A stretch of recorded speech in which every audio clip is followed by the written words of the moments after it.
Good afternoon, and thank you for coming to this afternoon's session. My name's Ruth. I'm the Employer Liaison Officer for NILGOSC. I'm just going to start with a wee bit of housekeeping. Just because of the numbers that we're expecting in today's session, I would ask if we can keep the questions till the end of the presentation, please. Alternatively, there is a chat option that you can type your question into, and I'll try to get a look at that slightly later on when Sinead's doing her demonstration, but just bear with me, I may not be able to answer those questions immediately. I'd also like to say this pension provides benefits for members of the local government pension scheme in Northern Ireland. So if you are in the teachers scheme or USS scheme, then this is not a session for you. You're welcome to say, but we can't talk about your benefits. This is only for the non-teaching staff of the colleges and schools. Okay, so if everybody's ready, I'll start off by letting you know what we're going to cover. We are going to be looking initially at a little bit of the background to the scheme. We're going to cover the different types of retirement that are available and also the calculation of your pension and retirement grant. I'm going to show you a little example of the claim forms, so as you'll know what you need to complete when your time comes. And then I'll hand over to my colleague Sinead Nicholson, who will do an online demonstration of your pension account.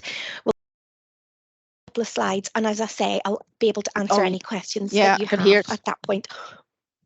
Apologies, I will just mute you all from time to time just to try to reduce background noise. If you bear with me, I'll try to get my screen ready to do that. Okay, so if everybody's ready, I'll get started. First and foremost, what is a pension with the local government pension scheme in Northern Ireland? Well, we are a defined benefit scheme, so that means the benefits that we pay you are set out in regulations. So it's different to a personal pension or an AVC where your contributions are invested and things like that. We do have a fund and we do investments, but investment performance will not impact the benefits that we pay you because the benefits are defined in the regulations. We are currently a career average revalued earnings scheme. Sometimes this is called a CARE scheme or a career average scheme for short. Your pension, once it comes into payment, is payable for life. So for however long you may live after retirement, we guarantee that we'll pay that pension for the duration. There's no lid on the pot that will eventually run out, so to speak. It will continue as long as you do. And of course, your pension is index linked, which means it'll rise each year in line with inflation so that it doesn't devalue over the years. Some of you will remember when we were a final salary scheme. For those of you that have membership before April 2015, you will have membership of one or both of our final salary schemes. Membership that was built up before April 2009 was part of our old 80th scheme. In our 80th scheme, there was an automatic tax-free lump sum that was valued at 3 times your annual pension. Then for anybody that has membership between April 2009 and March 15, you'll have been in our 60th scheme. In April 2009, we increased the accrual rate that everybody's pension is building up on, but we did away with the automatic lump sum retirement grant. We were finding a lot of people were asking if they could increase their annual pension instead of taking a lump sum. So that's why the regulations changed in 2009. If you joined on or after April 2015, you won't have any final salary benefits unless you've transferred in. Instead, you're a member of our CARE scheme. So essentially, NILGOSC will have potentially 3 calculations that we need to do when it comes to calculating your pension. In a final salary scheme, the only pay that matters is your pay in the last 12 months. Now, although these schemes closed in 2009 and 2015, it is your future final pay that will be used to calculate your benefits.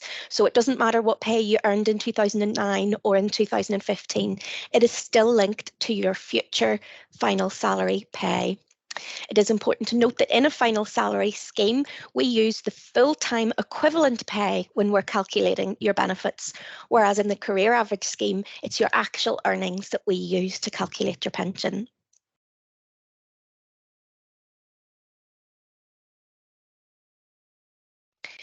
We're going to talk about the different types of retirement that are available in this scheme. First and foremost, we have voluntary retirement.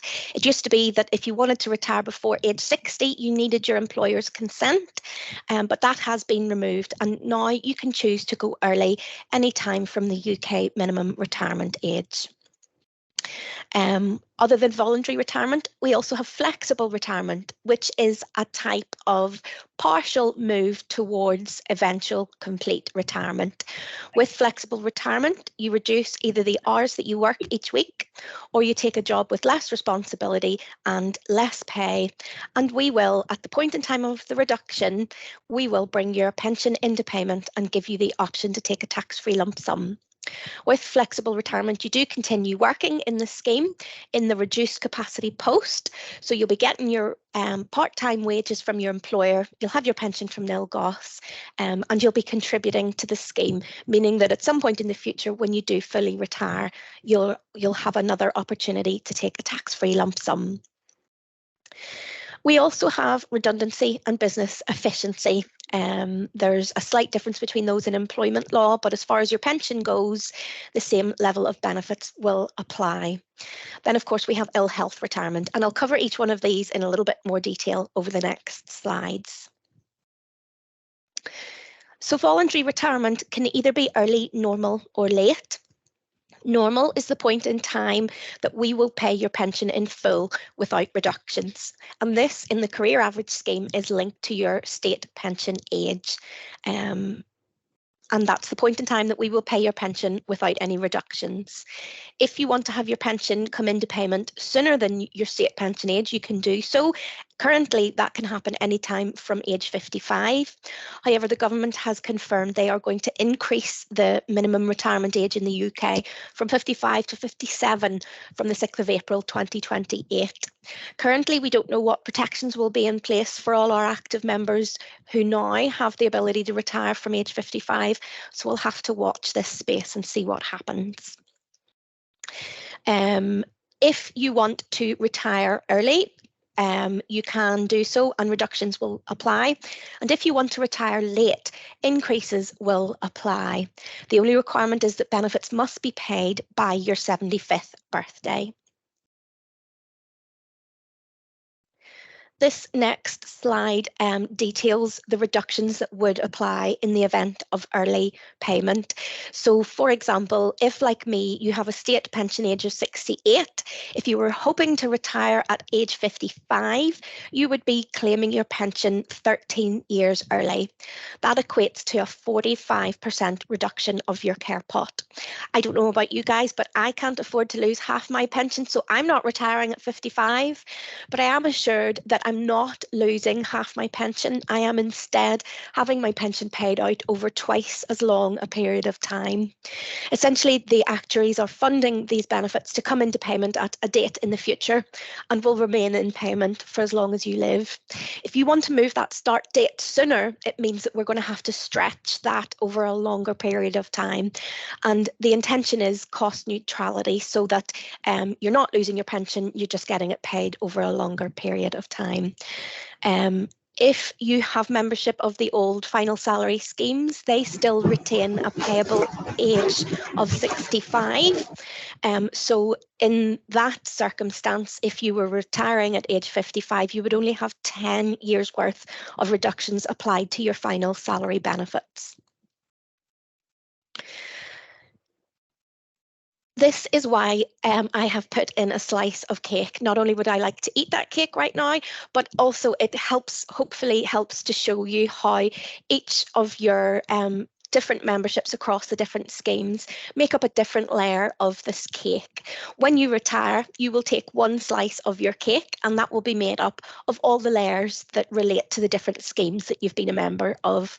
For example, if you've been a member of all 3 of the schemes over the years since before 2009, your top layer, the pink layer, is the career average pot, and that's linked to your state pension age. So if you retire early, the pink layer will be reduced in line with your state pension age. The middle layer here is the 60th scheme, which is going to be linked to age 65. So there will be reductions, but they'll not be as great as they would in the pink layer. For those of you that have membership of the old 80th scheme and perhaps have 85-year rule protections, you may have an earlier payable age than 65, in which case there'll be even less reductions applied to that level of benefits. So I've mentioned the rule of 85 there, and I just want to draw attention to the fact that this is no longer in our scheme. It was removed from the regulations back in 2006. But if you have membership in this scheme before the 1st of October 2006, you will have some protections under the rule of 85. This rule used to mean that when your age and length of service added up to 85, it would mean that you could retire early without those reductions applying to your benefits. For example, if you reached age 60 and you had 25 years in the scheme, 60 plus 25 is 85, and that would mean that at age 60, you could retire without reductions. But that has long gone from the scheme, so unfortunately that protection doesn't apply to any benefits that are currently building up. However, if you do have protections, they will still apply on a gradually decreasing scale up until the 31st of March 2022. Everybody's protections are going to be different. There unfortunately is no rule of thumb or general overview that can be given. But what I would recommend is, if you think you have 85-year rule protections, get online to your online calculator and run some quotations to find out what those protections mean to your benefits. If you are looking at an early retirement quote with 85-year rule protections, as long as your quotation is on the day of your 60th birthday or later, it will include your 85-year rule protections. If you're looking at a retirement date before your 60th birthday, it won't automatically include your 85-year rule protections. So the second type of retirement I'm going to talk about is flexible retirement. Now, this is subject to the UK minimum retirement age, which is currently 55. If you decide to reduce either the hours that you work each week, or you take a job with less responsibility and less pay, as long as your employer consents to that reduction, you can release the pension and lump sum that you have built up to that point in time. You will remain in work and you will remain an active scheme member, meaning you have ill health protections, redundancy protections, all that. And you will be contributing to the scheme, meaning that at some point in the future, when you do fully retire, there'll be another little pension pot that comes into payment and another opportunity to take a tax-free lump sum. I have a note in here that your employer will have a policy on when they will agree to flexible retirement or not. Each employer can choose how they wish to operate flexible retirement. I know that some employers have specified there has to be at least a reduction of 20%, but not all employers have implemented that. So if you are interested in flexible retirement, have a wee chat with your employer. Obviously, they need to agree to the reduction because they need to ensure that normal business can continue. So they will confirm to you what the requirements are for them to agree to a flexible retirement. The next type of retirement is redundancy or business efficiency. I'm not an expert in employment law, but my understanding is that with redundancy, it's the post that is going, whereas with business efficiency, it's the person that is going.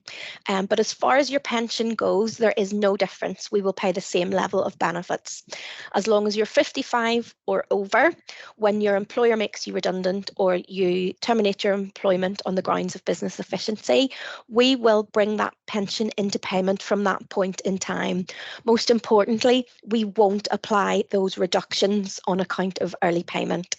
Instead, your employer will meet the cost for the strain on the fund for the early payment, and there is no difference between compulsory or voluntary redundancy. The same level of benefits are payable whether you accept voluntary redundancy or whether you're going on compulsory redundancy.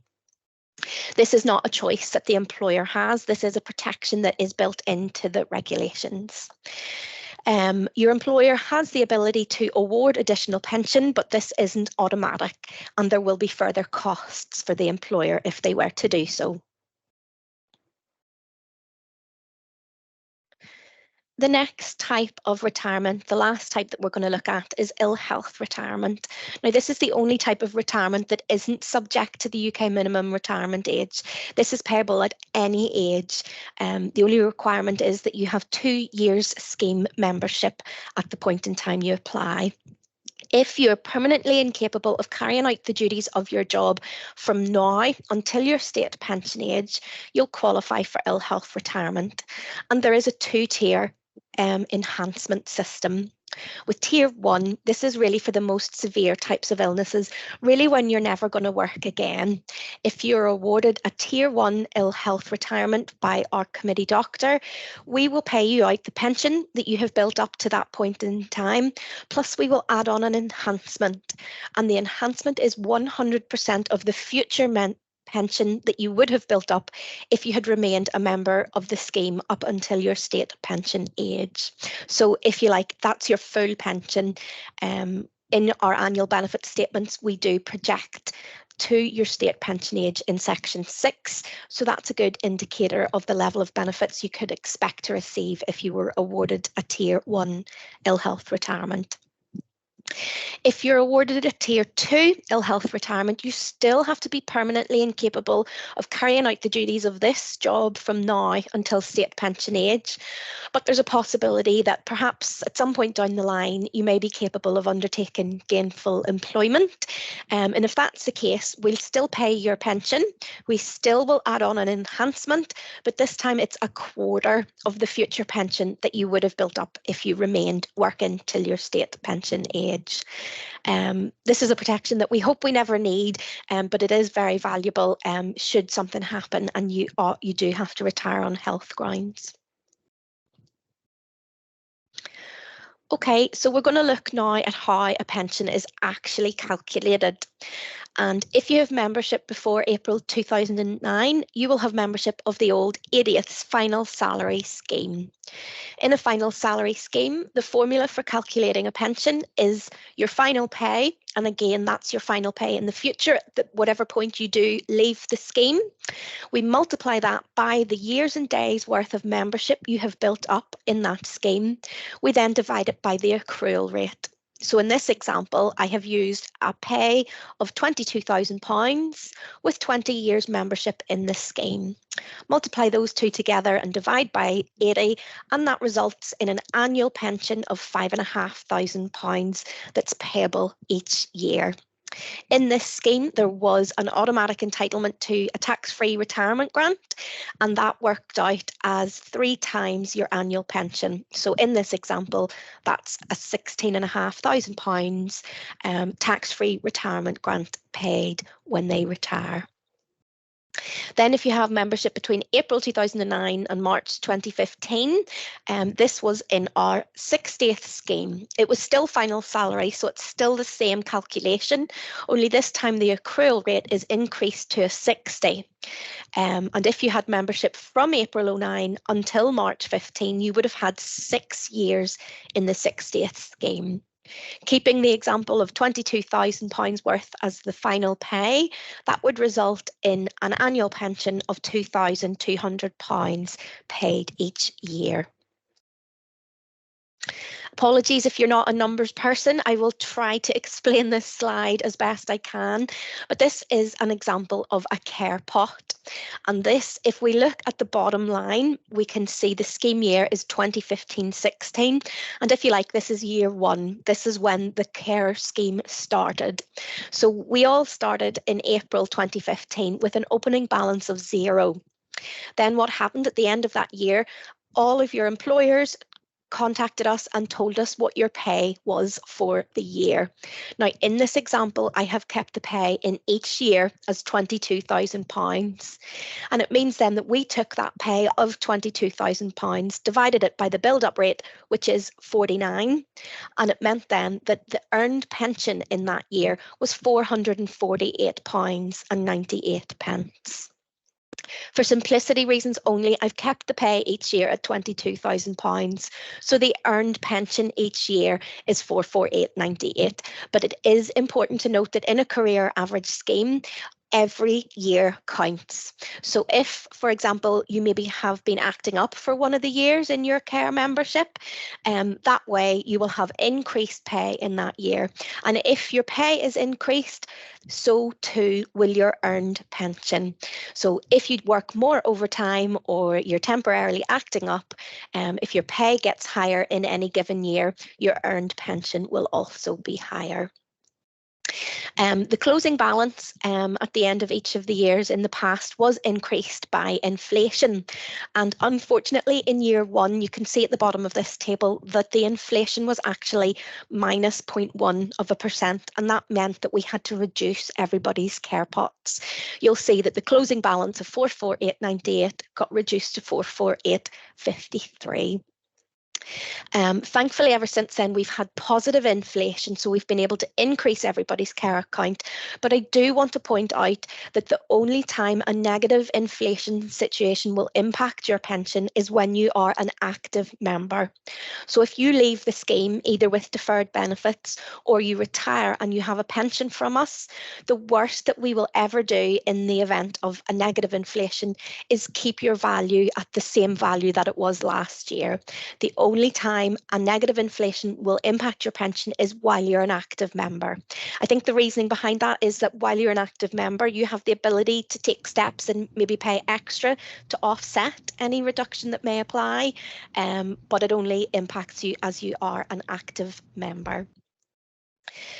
So you'll be able to see there that last April inflation was 10.1%. That was a whopper. This year we are due to have another increase in April. I think it's due to be 6.7%, so not quite as big as last year, but thankfully it is still positive inflation. And it means then at the end of the 2023 year, this example's care pot was sitting at £4,229 and a handful of pence.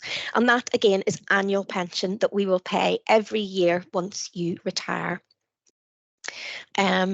So if you have membership of 1, 2 or 3 of the different schemes, we will do up to 3 different calculations. But when we come to pay your pension, there's one pension.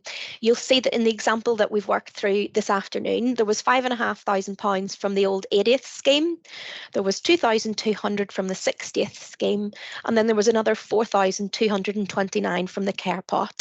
It means then that when this member goes to retire, we'll write out to them and tell them that they are entitled to an annual pension of £11,929 each year, and they have an automatic tax-free retirement grant of £16,500. If you only have membership of the care scheme, we'll only do one calculation, but we will confirm that to you when you receive your claim forms.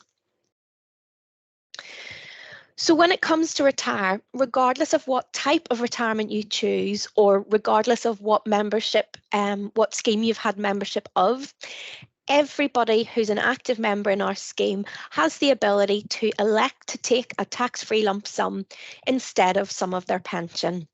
It works on a ratio of 1 to 12. So for every £1 of annual pension you give up, it buys you £12 in your tax-free lump sum. There's a maximum that you can take as tax-free cash, and HMRC has confirmed that that is 25% of your total pension fund value. I do have to point out that the value of lump sum may not replace the value of the pension given up. For example, if we look at it at the most simple of terms, if you had a crystal ball and knew you were going to live in retirement for longer than 12 years, you would know if 12 to 1 is a good deal and whether you've done yourself out of money or not. However, it is an option that is there to every single member, and you just have to weigh up the circumstances for your own personal circumstances. Every time somebody retires, we will do the calculation for you. We'll tell you what the standard benefits are. We'll also tell you what the maximum conversion options are. And if we look at the maximum conversion options of the example who had a standard pension of just shy of £12,000 and an automatic lump sum of £16,500, if we do the maximum conversion, that will increase the tax-free lump sum up to just over £57,000. However, the impact on the annual pension is that it's reduced from just shy of 12,000 down to just over £8,500, and that's what's key. Although the lump sum can be very attractive, it is a one-off payment. Once it's spent, whereas the annual pension is payable for life, and that is the reduced figure that you need to make sure that you can afford to live off once you've retired. It may be that you have something sensible to do with the lump sum. Maybe you are going to use it to provide an income in the future, or perhaps you're going to use it to clear off any debts or any outstanding mortgage so that you have less outgoings in retirement. But it's entirely up to your own circumstances. Just make sure that you can afford to live off the reduced pension. This is very often where people can see the benefits of having an AVC fund. If you've been managing to squirrel away what you can into your AVC fund, it will be accruing over the years, depending on what investment performance you have opted for. But whenever you come to retire, you'll be sitting with an AVC pot. And as long as that AVC pot is below the maximum amount of conversion that you can do, it means then that you'll be able to take all your AVC fund back as tax-free cash without having to reduce your standard pension. If your AVC fund has increased to more than the maximum permitted lump sum, you can still only take 25% of your total capital value as tax-free cash, and any excess AVC fund can then be used to increase scheme pension. The next thing I'm going to do is talk about the retirement claim form. So if you bear with me a moment, I'm going to change my sharing options. I am going to move this over here, and I'm going to share my screen, which hopefully you'll all be able to see my blue screen now, and I will just open the claim forms and make that a bit wider.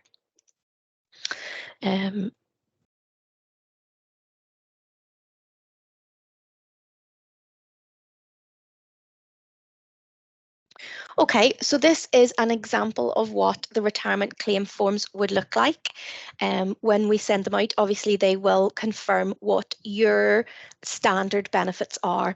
In this example, it was just over £11,000 with the retirement grant of 16.5. It also confirms what your survivor's pension would be.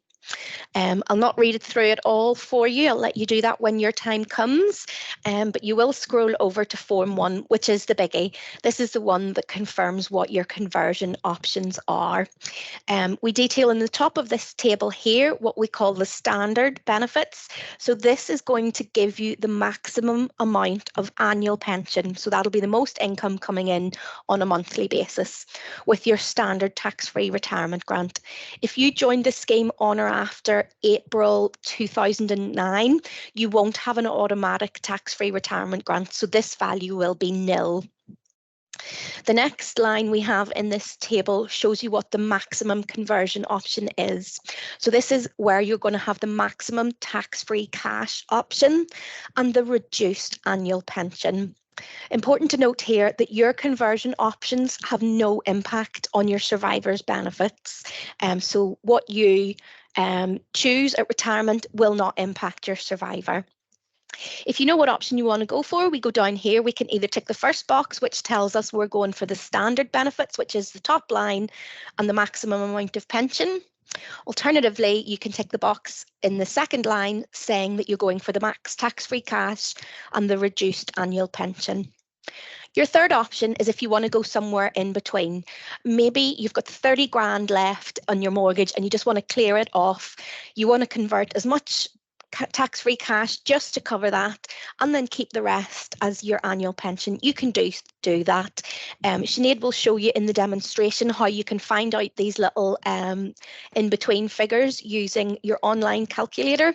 But whenever it comes to the claim forms, you simply tell us how much of a tax-free retirement grant you want and we will convert the necessary amount of pension.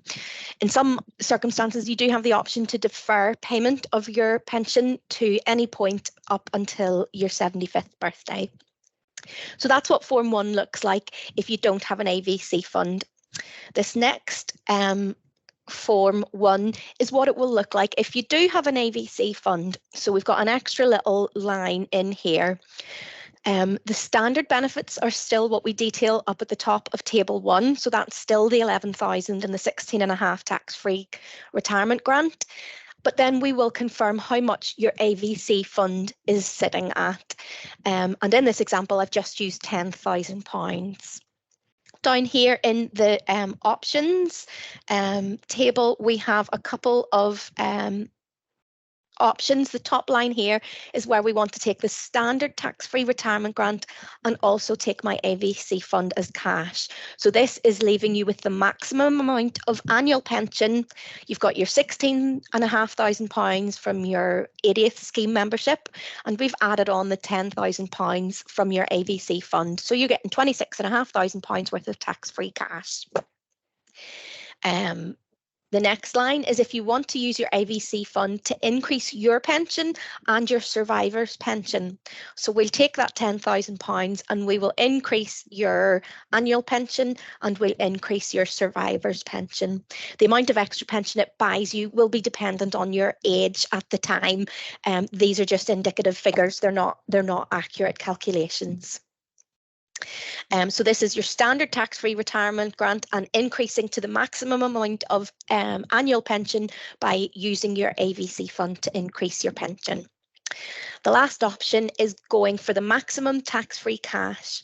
So this is taking your standard £16,500 worth of your tax-free retirement grant.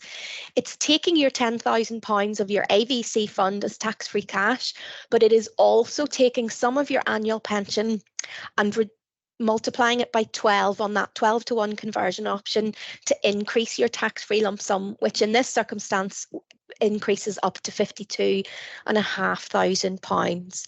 The impact that is that your annual pension is reduced right down to 7,898. So when you get your claim forms, they will be tailored specifically for you, but this is just an indication at this point in time. You have a couple more options whenever it comes to Form 1, which is on a second page. Apologies, I skipped way down through that document. So this is still Form 1. This is where you can tick the box to receive the standard pension and take your AVC fund as cash. Option number 2 is if you want to use your AVC fund to increase your pension and your survivor's pension. The third option is similar to the other one in that you can choose to go somewhere in between. So we've given you the maximum tax-free cash and we've given you the maximum pension options. This is if you want to go somewhere in between. You let us know how much of your tax-free retirement grant you want and we will convert as much pension as necessary. This next box is if you're going for the maximum tax-free cash and converting some to tax-free retirement grant. This box is if you want to defer your pension, and then lastly, you have an option here. When you have an AVC fund, you can choose to use that AVC fund to increase your NILGOSC pension, or you can take it as tax-free cash like we've discussed, but you can also take your AVC fund to the open market and look to see if you can get annuity from another insurance company or pension provider. If that's the case, you will only be able to take 25% of your AVC fund as tax-free cash because it is no longer linked to your scheme benefits. But we'll have to issue you with a new revised retirement quote if you're going for that option. But if you wait till you get your claim forms from us, if you want to give us a call at that point, we'll be able to talk you through your options.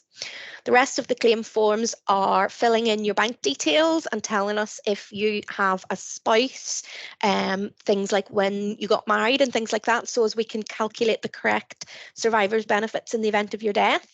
And then form number 3 is where you tell us if you have any other pension rights built up under any other pension arrangements. We ignore the state pension for this form. Then you need to declare that that's accurate, and then you have a declaration to do with the recycling of pension commencement lump sum.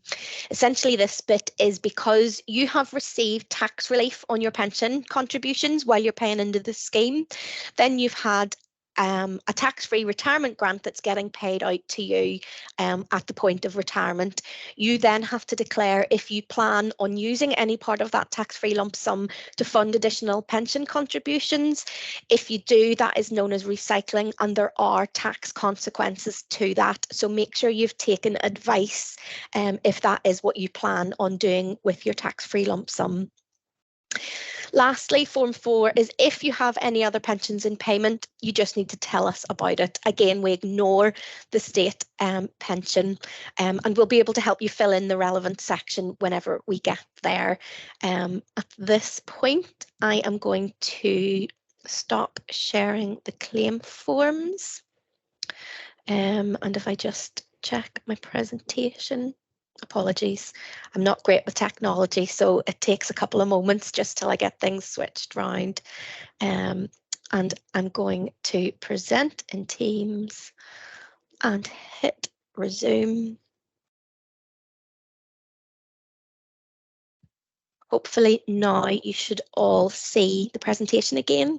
That's just a synopsis of the claim forms that I talked you through. But what happens next?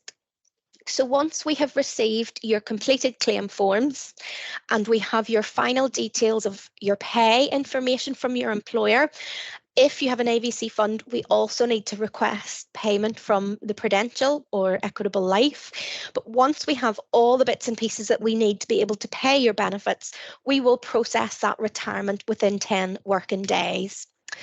The retirement grant gets paid first, and it takes up to 5 working days for that money to hit your account.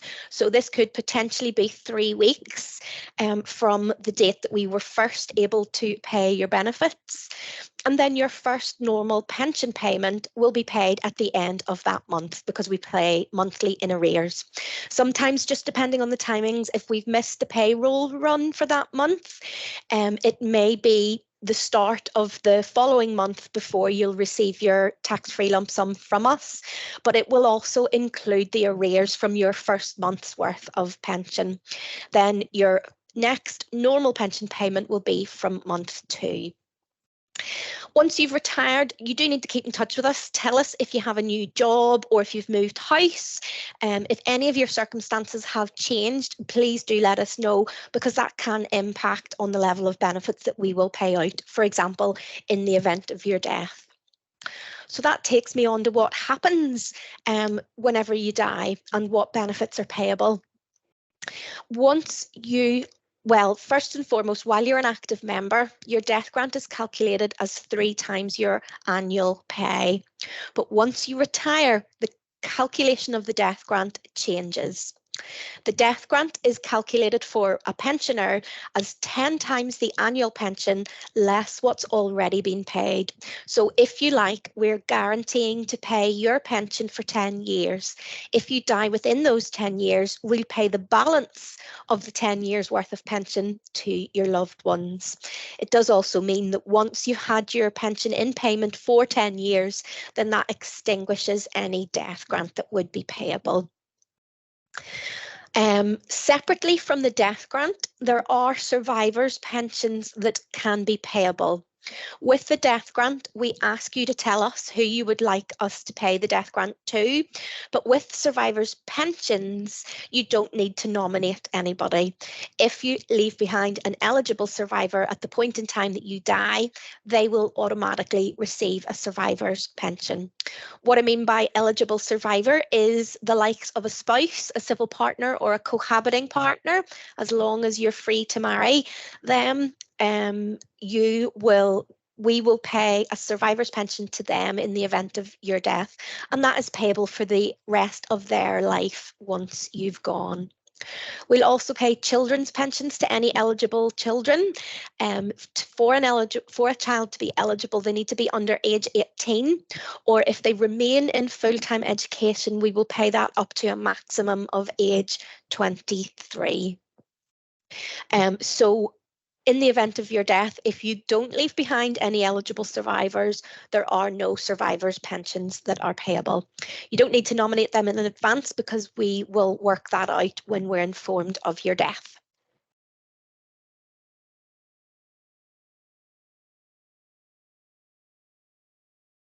Okay, at this point, I am going to hand over to my colleague Sinead, who's going to take you through the online demonstration of your NILGOSC pension online. Thanks, Ruth. Okay, I'm just going to share my screen here. Ruth, can you just confirm everybody can see my screen? Yes. Yep. Okay, perfect. Okay, everybody, so I'm just going to take you through a demonstration of the My NILGOSC pension online. The easiest way to get to this is if you go to our website, which is www.nilgosc.org.uk, and if you see up here at the top, there'll be a register and a sign in button. So if you click either of those, it will bring you through to My NILGOSC pension online. So if you're already registered, you would just pop your username and your password in these relevant sections and go through the login process. If you are not registered yet, there's two options for how you register. You can register with an activation key or without an activation key. Most people, if you're just registering, will be without an activation key. You'll only have an activation key if we've specifically sent you one out, and it'll be like a jumble of letters and numbers. So if you don't have one of those, you click on the register without activation key. And this will simply ask you for a couple of personal details so we can get you registered. You get your surname, national insurance number, date of birth, and your email address. If the email address that you put in here, we hold that on our administration software, you will get an email straight away back to click through and set up the rest of your registration. So set up your username and your password. If we don't already hold your email address on our administration software, you'll have to give us a day or two because we just perform some extra security checks to make sure it's definitely you. So you just need to give us a day or two and then you'll receive an email to let you go through and complete the registration process. If you don't see that coming through, just check your junk folder in case it's been filtered in there. One of the things that we really try to push here is if you're registering for My NILGOSC pension online, if you can please do it with your personal email address. We have a lot of members who've done this with their work email address and it causes various problems. One being that if you leave your job or go on to pension, if you start claiming your pension, we only have your work email address and you obviously don't have access, potentially don't have access to that anymore. So we're trying to contact you about various things and we're emailing an email address that no longer exists or you don't have access to. Also, a lot of employer IT departments have security features built in, and if we're sending out mass emails to our members with important information, they block them because they see them as spam. Another reason is if you go on annual leave or maternity leave or anything like that, your emails are forwarded on to your manager or another colleague, that we'll be sending emails to your work email address and they will automatically be forwarded. So please, if you can register with a personal email address, it's just much better all around. If you've already registered with a work email address, don't panic. When we log into the system here, I'm going to show you how you can change that, and I would encourage you to do that. So I'm just going to go back out here and I'm already registered. So I'm going to log in here. So if you just bear with me. So I'm going to put in my username, which I would have created at the time. It won't be your email address. It'll be something that you've created. For example, this is demo 1234. If you've forgotten what that is, if you just click down here on the forgotten your username, you'll get an email to remind you. Similarly, I'm going to put my password in. Again, if you've forgotten what that is, you can click forgot your password, and it will send you a reset link. Whenever you set up your registration process, there's an additional level of security, so some security questions. So I'm just going to answer that. And once I do my username, password, and security questions, it gets me into my online account. So we've got all these various tabs here. I'm not going to go through all of them. I'm just going to pick out the main ones. One of the things I do want to point out is this is a demo record, and this person is just active and they've got one active account. If you happen to have, say, 2 or 3 part-time jobs, or maybe you have an active record and a deferred record, or an active record and a pension that's already in payment, you will have a little green arrow up here beside where it says active, and that's where you'll go into to switch between your different pension accounts. And they are sort of, they're different sort of accounts. So that's how you can flick between them up there. So the first thing I'm going to show you here is your details. This is your personal information, and this is where you can go in and change your email address if you've signed up with a work one. So if you go down to the bottom, say you've moved, click on the edit button. If you've moved house, need an up-to-date phone number or email address, you simply go in here, change your email address and click submit, and that will update it straight away in real time on our administration software. One of the other things that you can do in this section is choose your communication preference. Now, in the last couple of years, we've tried to move communications online. So most active members of the scheme will be defaulted to electronic communications. If you don't want things electronically, if you would rather get things posted to you, you can just go in here, click the drop down and change it to keep me informed by post and click submit. Alternatively, if yours says by post and you're happy to get things by email, you can just click change to keep electronic and click submit. So that you don't need to phone us up anymore or write us a letter or anything. If you move house, change your phone number, email address, you can do that instantly on your online account. So that is the Your Details tab. Membership details here just show you who your employer is, what your current contribution rate is, the date you joined the scheme. If you've transferred any pension into the scheme, that'll show here. If you've had any service breaks, so this person, this demo went on strike for a day back in 2011, they will be shown there. If you haven't got transferred anything into the scheme or you don't have any service breaks, that will be blank. But if you do, you should see them in there. I've already said that I would take extra money out of mine to pay it. Okay, so if we at the start of all this. Oh, sorry, can you just mute your? Sorry, is that okay? Okay, so the next tab that I'm going to go into is the pension benefits one. And the main thing I'm going to show you here is our benefit calculator. So this is what we all want to know. What's the earliest age I can afford to retire? So that's what I'm going to show you that there in a minute. These other ones are just if you pay any additional benefits, so any AVCs or additional pension, it will be in there. Latest pension value will be in here, and that'll show you a breakdown of what you have in the career average scheme and what you have in the final salary scheme. Here will be a breakdown of your care account history. So that's that scary screen that Ruth showed you before with all the numbers on it, that shows you how your care account is built up. Annual allowance, this doesn't affect that many people. That's tax implications for you're only allowed to have a certain level of tax-free savings. It doesn't affect that many people, but you can click in there and it'll show you how much of your allowance you've used. So what I'm going to do here is I'm going to go into the benefit calculators. I'm going to click on the voluntary retirement one, which is our most popular. This, whenever you're going through our system, it connects to our administration software in real time. So sometimes there's a little bit of a lag and it can just take a little while to load because it's trying to get those, putting those figures through in real time. So just give it a minute. So this has pulled me through. And if I scroll up to the top here, you can see there's a little video here that walks you through how to use this calculator, but it's fairly simple. So whenever you click through, it's showing you figures as at this person's normal retirement or normal pension date. So this is the date that they are due to receive their pension in full without any reductions. So every people will have a different date. It could be 60, it could be 65, 68. So this member is due to retire without reductions on the 31st of December 2031. If they retire on that date, their annual pension will be worth just under 8.5 grand a year. Now, as you can see, this person doesn't have a lump sum. You can see it up here and again down here. And that's because I think this demo record joined the scheme in 2011. So because they weren't in the scheme before 2009, they don't have that automatic lump sum because they weren't in the 80th scheme, but they have the option to convert it.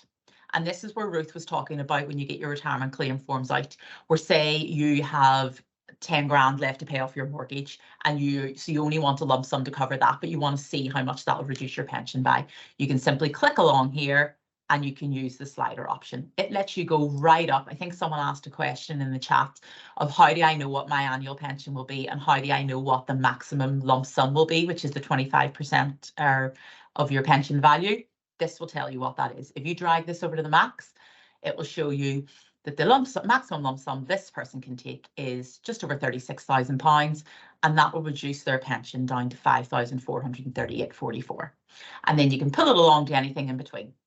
So there you go. If this person had £9,000 left to pay on their mortgage, or they want to go on holiday or pay for a child's wedding or something, and they needed a certain amount of lump sum, you can drag this back and forward until you find the figure you're looking for, and it will show you then what your pension will be.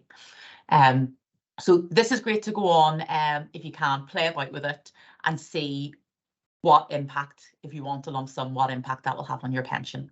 The other thing you can do is depend on when you want to retire. So this person's due to retire in 2031. So if I want to go a year early, I'm going to change that to 2030. I'm going to hit enter, or there's also a calculate button if you scroll down the bottom. And what this is now doing is talking to our administration system and saying, if Mr. Demo wants to go a year early, what impact is that going to have on both his annual pension and his potential lump sum? So I think the pension originally, I think it was 8,400 or something like that. You can see going a year early, it's going to drop to 7,700. And again, whenever I pull this over to the maximum, I think the maximum last time was £36,000. It's dropped to 33. And again, if you pull it around, you're looking for, say, 10 grand lump sum, around about that. It will show you what your pension will be. You can choose any date you like here. I just changed the year, but you can type in any day, any month, any year, or you can click on this little calendar symbol if you'd prefer to do it that way. And that will tell you what your, basically when you can afford to retire, I suppose. The other thing to look out for here, in this care pay section, this is your salary. So make sure that this is correct. And I'll show you when we go into the benefit statement section where you can see that as well.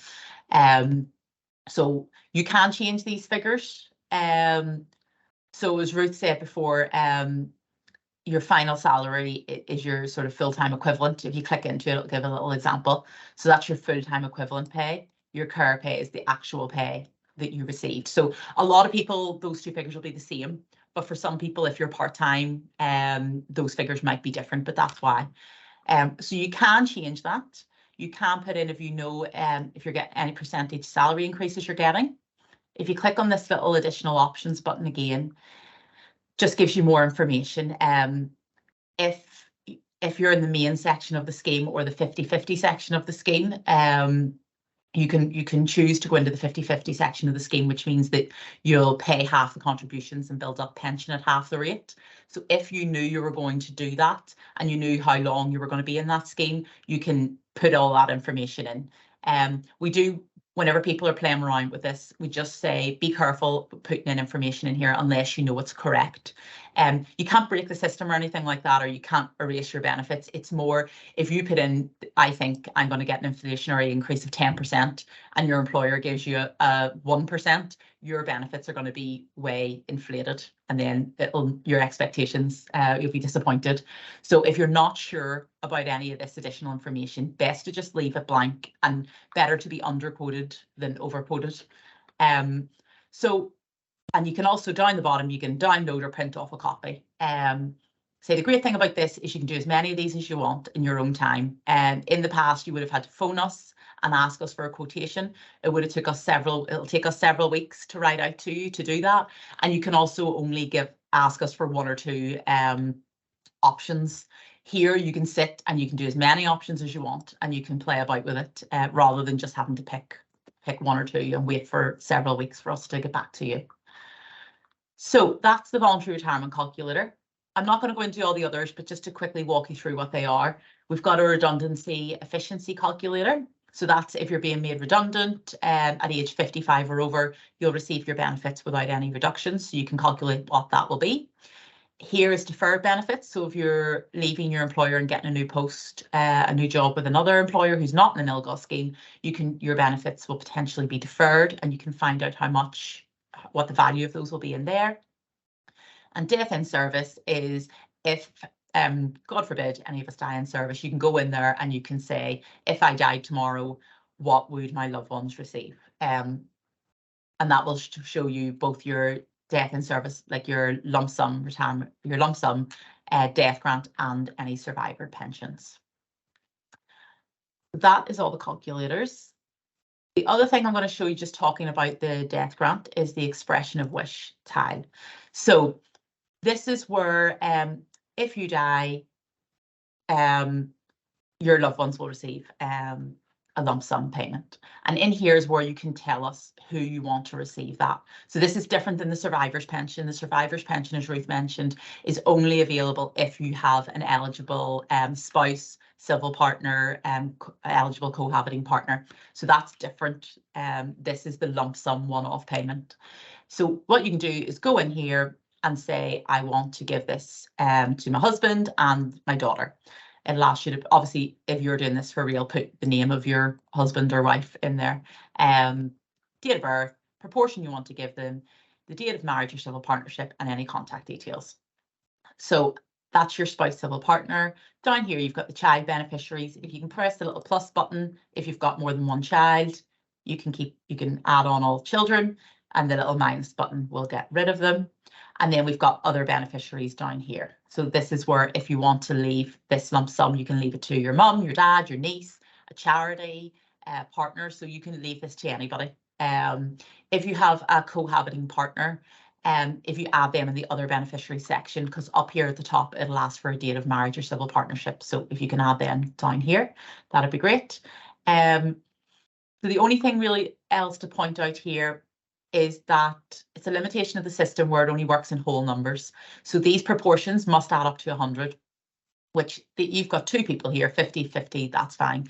If you want to leave your death grant to say you've got 3 children, it won't let you put 33.333%. You have to sort of pick your favorite one and give them 34% and give the other two 33. If that's a real issue for you, you can phone us and we'll make a note on the system that if the time comes to divide it equally 3 ways, but this is just a limitation of the system where it won't let you put decimal points in.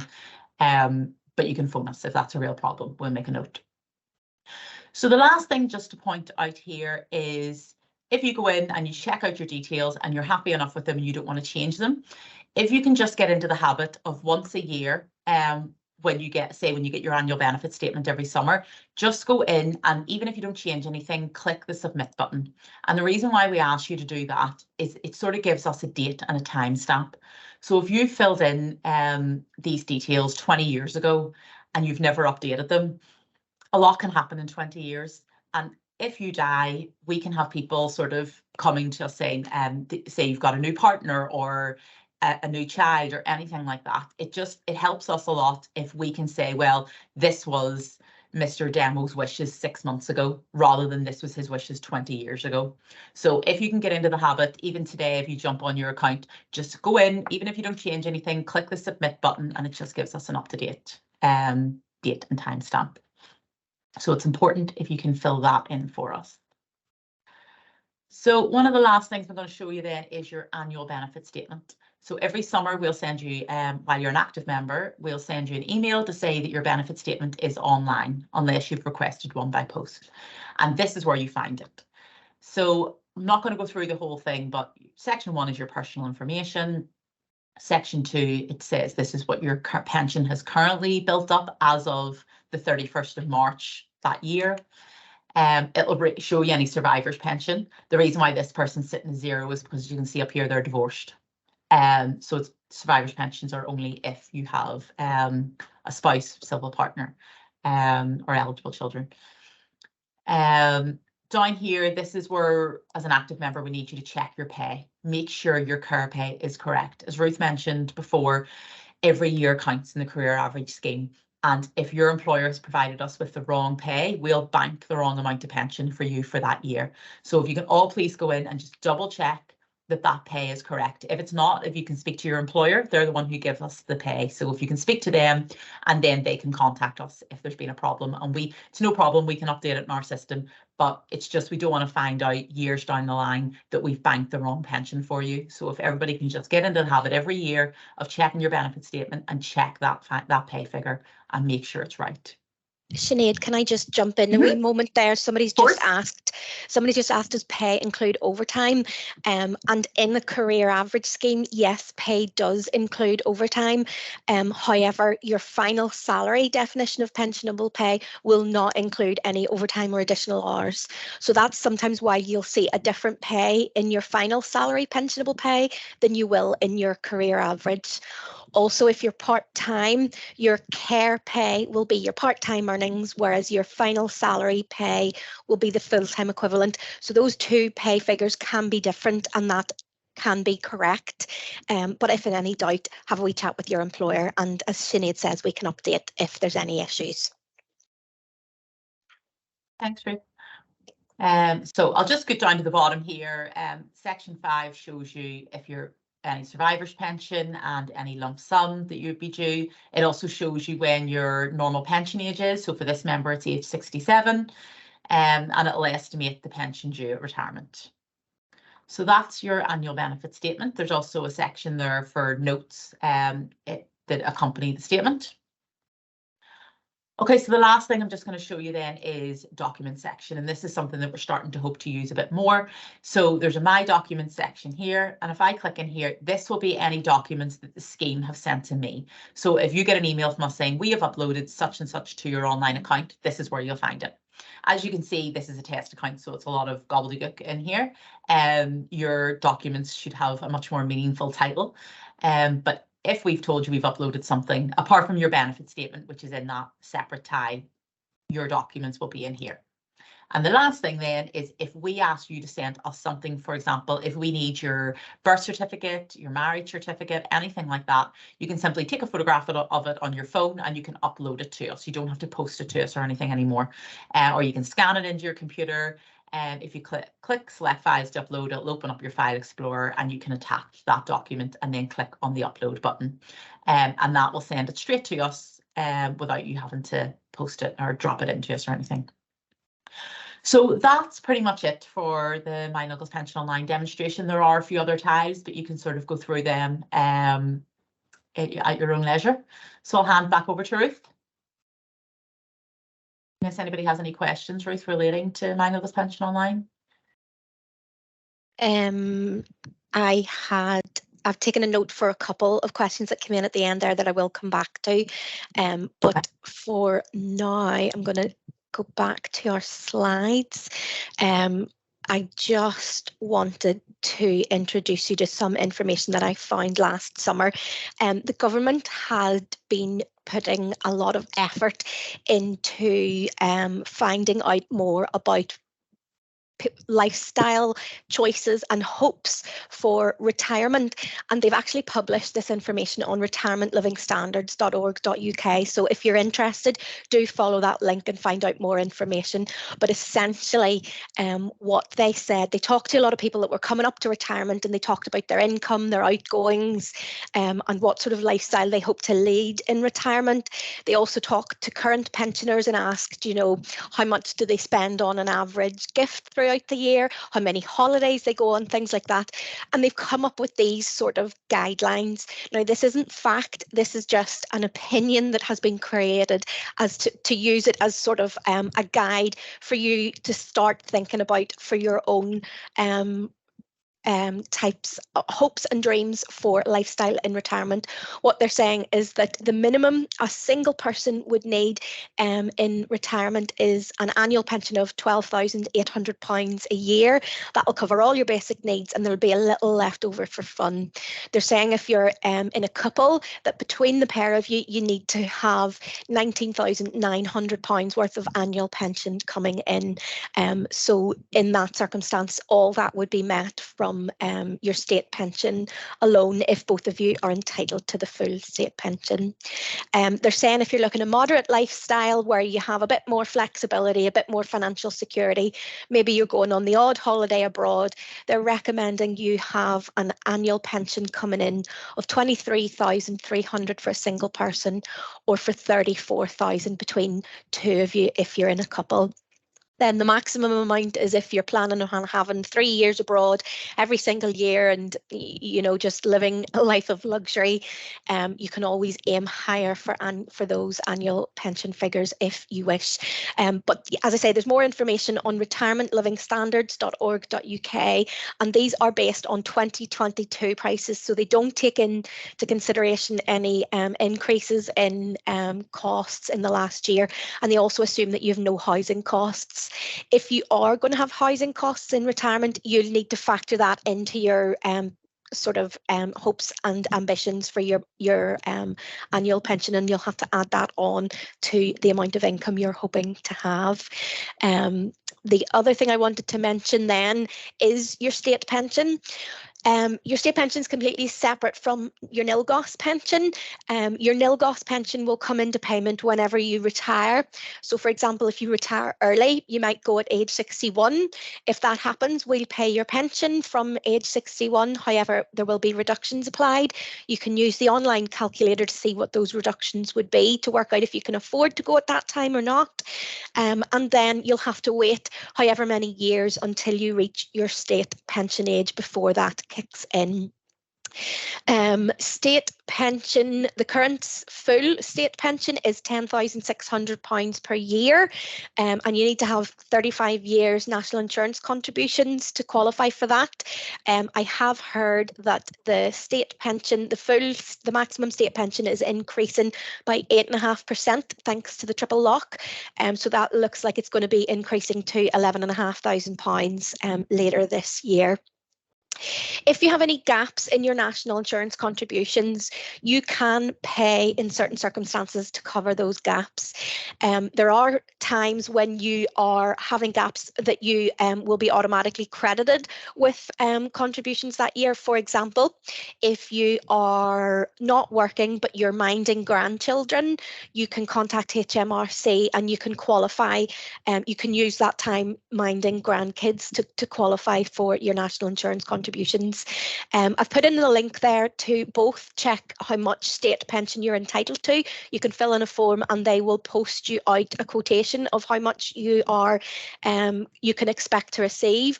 There's also a link there where you can follow to find out if you can pay to cover any gaps in your national insurance. But I would update the information that I have in this slide by telling you all, download the HMRC app. It is so much better and it is so much quicker and easier than trying to request information from their website.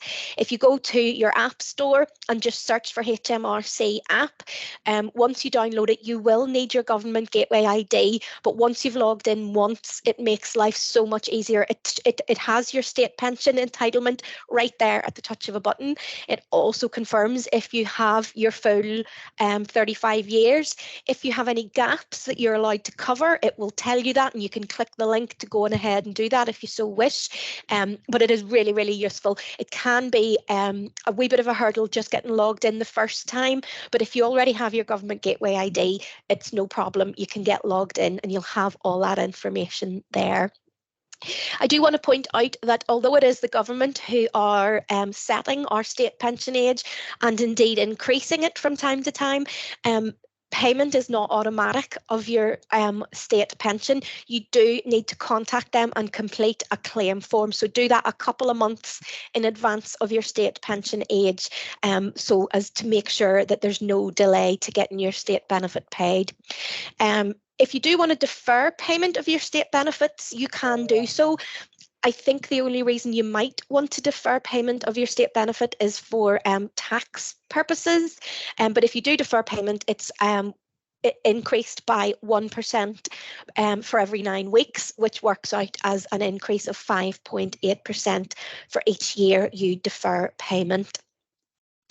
The next slide I have in here is telling you some things that you can do now. This is where you can really take control and start planning for your own retirement. First and foremost, I would recommend that you trace lost pensions. Maybe you worked for an employer a couple of decades ago and you can't remember, did you get a refund at the time, or did you pay contributions? Maybe there is a tiny pension pot sitting somewhere in your past.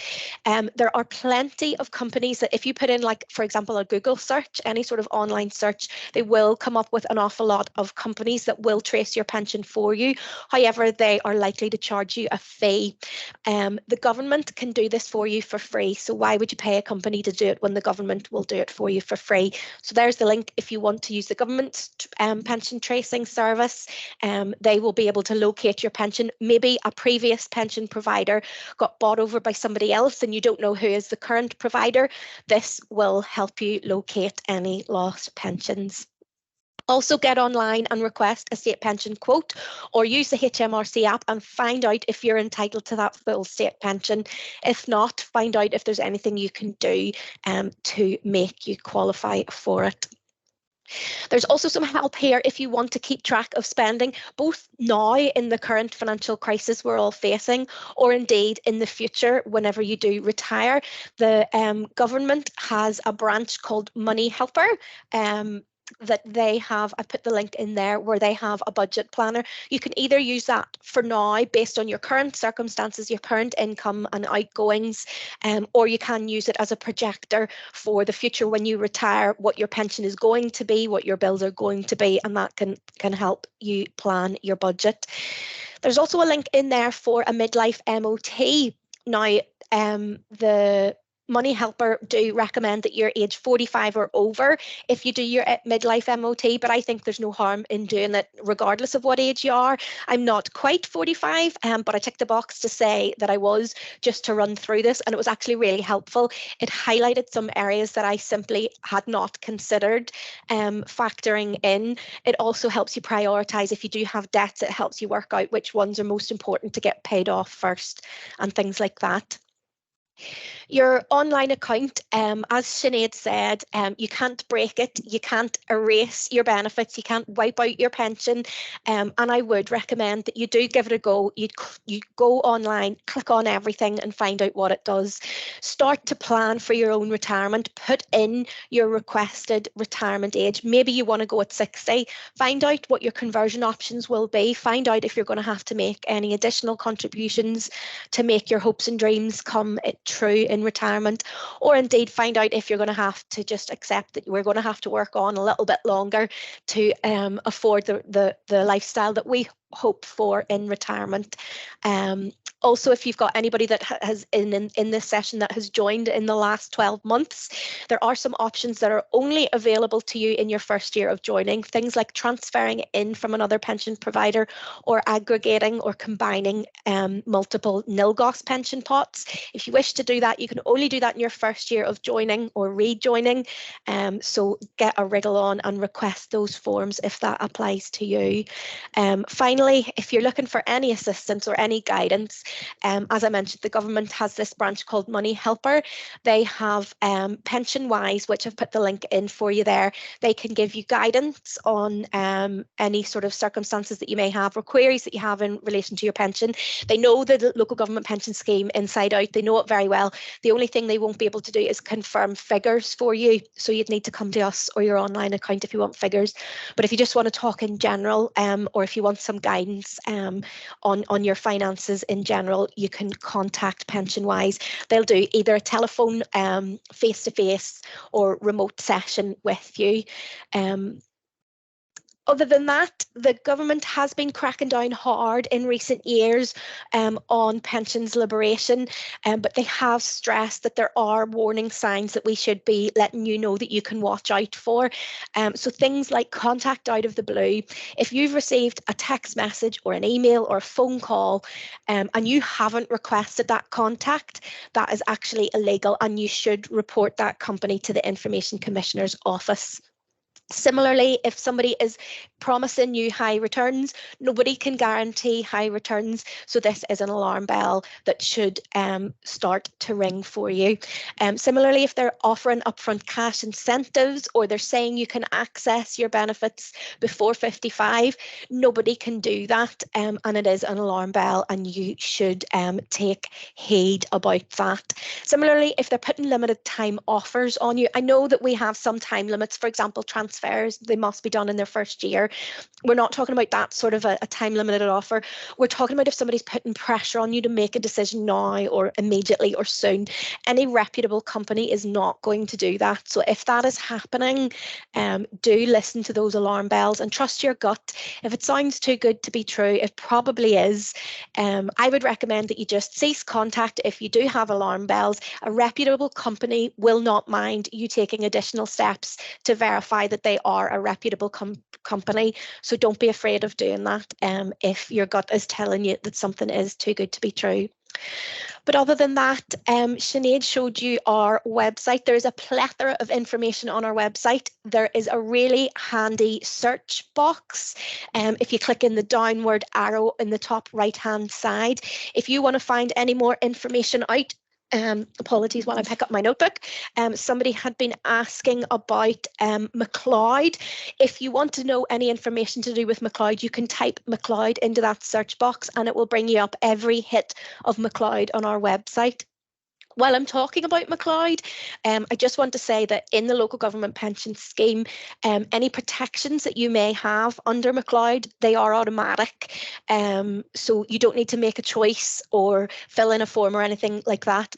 However, we have written out to some of our members, well, we wrote out to all of our members in December, and if there is a form that we have sent out. If you got it in December, please do fill it in. That's to let us know if you have any other public sector pension scheme membership outside of NILGOSC. So if you got that form, the LGS 10, do please fill that in and get it back to us so as we can make sure that we have your McLeod protections on your record. Essentially what happens if McLeod does benefit you, we will pay an additional top-up amount to make sure that the level of benefits that you would have received in the final salary scheme are paid out to you, so as you're not worse off as a result of the career average scheme. If you have any queries, I'm about to open the floor to any questions that you may have, but I appreciate some of you have to head on. I'm just keeping an eye on the time here. But if you do want to ask us any queries, you can drop us an email to info@nilgosc.org.uk. Our reception team will receive that email and they'll be able to forward it out to the relevant team within NILGOSC to get that response. If you want to start that email with "Hi Ruth," the receptionist knows that that's me and they'll send me any email that you're sending in. You can phone us anytime, Monday to Friday, 9 to 5. You can also visit us if you want to come in and have a chat with us about your benefits. We do ask that you phone us first, just so that we can make sure that we have an interview room available for you whenever you do come in. But you are very welcome to come in to talk about your benefits. Somebody had asked about AVCs and APCs, so I'm going to share back on our website now. If you bear with me a moment, I'm just going to open our website. Hopefully you can all see that. In the member section along the top here, if you click on the member section, you will get all these other subcategories where there's more information. And if you're thinking about paying more into your pension scheme, you can do that. And there's more information under the boosting your pension section here. We have two ways that you can pay more into the scheme. First is the additional pension contribution. And with an APC, you are buying scheme pension. So the same pension that you and your employer are contributing to, you can choose to purchase extra. If you want to go down that route, there's lots of information here that will tell you all about it. You can choose whether you want to buy £1,000 worth of extra pension or £2,000 of extra pension, up to a maximum of 8,131. that figure will get increased each year, whatever figure it is that you are purchasing. It's going to be index linked, so it'll rise each year in line with inflation. So this is basically a guaranteed amount of pension. You know upfront how much you're buying. The drawback is that chances are you're going to be funding this entirely yourself. So you won't have that additional 19% coming through from your employer. If you want to find out how much it would cost, scroll all the way down. I would recommend you have a wee read through the FAQs in your own free time. But down at the very bottom here in the useful links, we have the additional pension calculator. There are two calculators. There is one for buying extra pension, which is 9 times out of 10 full cost to yourself, but we also have a calculator for buying lost pension. Now this is if you've maybe, for example, you've had a career break, or if you've had authorised unpaid leave of more than 30 days. When you return to work after that authorised absence, you can choose to buy that lost pension, and if you do that within 30 days of coming back, your employer must pay 2/3 of the cost. So depending on which calculator you're using, you're going to come up with very different costs. Just make sure you're in the right one before you do it. But you pop in your details, and then based on your age at the start of the contract and how long you want to pay that additional pension contribution over, it will tell you how much it'll cost you to buy that additional pension. If I go back to the boosting your pension screen, the other way of purchasing extra with the APC, as I say, your additional contributions come to NILGOSC. You know upfront how much you're getting, and it's index linked. The drawback is that it can work out to be expensive. The other way is through an AVC. Now, with an AVC, your contributions don't come to NILGOSC. Instead, they go to Prudential, who's our current in-house AVC provider. And then you can choose what level of investments that you want those additional contributions to go into. If you go into the AVC section, there's a handy wee video that explains it in a couple of minutes in a very simple way, but there's also an awful lot more information that we would recommend you read through. Your AVC fund, depending on the level of investments that you've chosen, there's some that are more risky, there's some that are less risky. You will eventually have an AVC fund value of a certain value at the point in time that you come to retire. When you retire, you can either choose to take that AVC fund as tax-free cash, subject to the 25% limit, or you can use it to increase your scheme pension. You can indeed go elsewhere and buy annuity with another pension provider. But most importantly, if you are thinking of doing the AVC fund, what I would recommend is that you download this fund guide down in the useful links of our website. This breaks down all of the different options that you have with regards to the level of investments that you want to go for. It'll confirm what fees are taken by the Prudential as well. Some of them it's a set percentage, some of it it's a fixed amount, but each fund will have its own level of investment performance and then the corresponding fees that will apply. We also have the performance guide just below the fund guide. What the performance guide does is actually tells you how each of those funds performed in the last year. So it can be quite an interesting read. Alternatively, if you're risk adverse, you may just decide to go for the minimal risk one regardless. But if you do wish to set up an AVC fund with the Prudential, all of their new business is online now. You can no longer start an AVC fund over the phone, but if you go to the link, it'll take you to the Prudential's website. The Prudential provide the in-house AVCs for a lot of the local government schemes in England and Wales, as well as for us. So what you need to do when you get here is you need to select the Northern Ireland local government pension scheme. So we'll scroll down to the ends and you choose Northern Ireland local government pension scheme, and then you can follow on through with the process for how much you want to pay in AVCs. So a brief summary between the two different types of increasing your pension. The APC, your contributions come to NILGOSC and it's guaranteed pension, so you know what you're getting up front. However, the drawback is that it can be quite expensive. The AVCs are much more flexible. You can decide next month I'm going to not make any contributions. So you can pause it for a month or two. You can stop it, start it, increase it, decrease it as often as you like. But the drawback is that it's not guaranteed. You don't know what you're going to get back. And if you've gone for the most risky investment options, there is a possibility that your pot can be worth less than you have paid in. So that they're the two ways that you can pay more into the scheme. Bear with me a moment and I will look back to the chat to see if there were any other questions. There was one about redundancy. Somebody asked, can you delay your redundancy benefits if you get made redundant?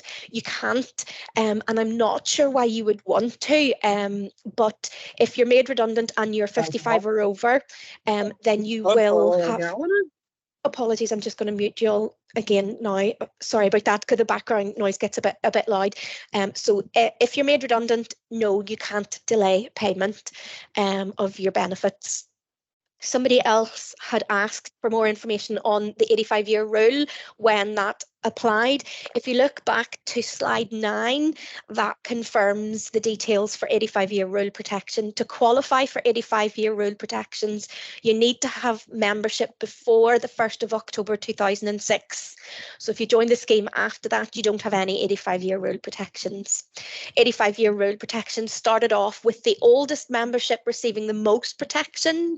For example, membership built up before April 2008, usually it would be fully protected or would have the most protection. Then as you move through the years, the protections get smaller and smaller and smaller up until the 31st of March 2022 when all protections stopped. As I say, 85-year rule protections are very individual to each person, so I can't give you a rule of thumb or a general overview, and we would just recommend get your quotation and find out what those reductions would mean for you with protections. That's all I managed to get noted down for who wanted to ask questions. Apologies if you've typed a question and I haven't seen it yet. I will do my best to respond to it after this session. But if anybody wants to unmute themselves now, Anne, Rainey, I think you were first with your hand up. Do you want to unmute yourself and ask me a question? Can you hear me, Ruth? Yes, go ahead. Mine's hopefully a simple question. See on slide 14. Yes. Where it's about how your pension is calculated yearly. Yep. Can we see that information for each year that we've built up? And if that's wrong, if we check back maybe on our pay slips? Yes. That's exactly what you should do. And if you do that now and then you keep on top of it year on year, because your employer is only obliged to keep, I think it's 6 years plus the current year. So they may not be able to go back far enough if you leave it too late. So yes, I would now go onto your online account. There is a screen in pension benefits. It shows you care account history. So click on everything till you find care account history. And that will either show you year at a time, or you can view all of the years in one go that looks like that horrible nasty slide with all the numbers on it. And then yes, check your care pay and make sure that includes any overtime or additional hours. Okay, it wouldn't really be the overtime or the additional hours. It would just be that I just want to make sure that maybe paid like a pay rise. I don't mean just the ordinary pay rise to say your grade changed or something like that. Yes, exactly. Yes, do keep an eye out for that. I mean, we have processes in place where we do validate the information that comes through to us from an employer. So 9 times out of 10 or 99.9% of the time they will be right. Sinead has shared her screen there. Thank you very much, Sinead. This is showing you under the pension benefits tile. You can click on care account history and it shows you a synopsis. These are a breakdown of each individual year, and if you press select, it'll show you that 1 year. But then if you click the button where it says show all, it will give you the full breakdown. It'll give you all the years going back, and that column there that Sinead is highlighting, that's the one where you want to check your pay each year. That's perfect. Thank you very much for that. Just one last question. You said about our employer can only keeps record of 6 years. Is that right? I think it's they're only obliged to keep record of the current year plus 6. But I mean, we'll have information that they've sent to us, so we should be able to get it right. Don't worry. That's great. Thank you very much, Ruth. I really appreciate it. That was a great presentation. Thank you. There was another Anne with an E. You were going to ask me a question. If you'd like to unmute yourself and ask me what you'd like to ask. Ruth, it was only a matter of flagging up at the start that some people couldn't hear you. So that was resolved quickly. Thank you. Okay, thank you. Thanks. Your employer sends in their year-to-date figures. Does that not automatically be correct then? Some of our employers submit information on a monthly basis, but some of our processes only update as part of an annual update. We're sort of in an interim period at the minute because we have some employers giving us information monthly and some employers still give us information once a year, but in the coming years we will move forward and everything will get updated on a monthly basis. But for now, some screens may show you an incorrect figure or last year's figure, but I mean, we recommend leaving it at that because worst case scenario it's going to be an underquote rather than an overquote. But you can, of course, change it to put in your accurate pay if you know what that is. But just keep an eye out for around about May, June time, and that's when you'll see the updated pay for the last year. Clifford Lowry, do you want to unmute yourself and ask me a question?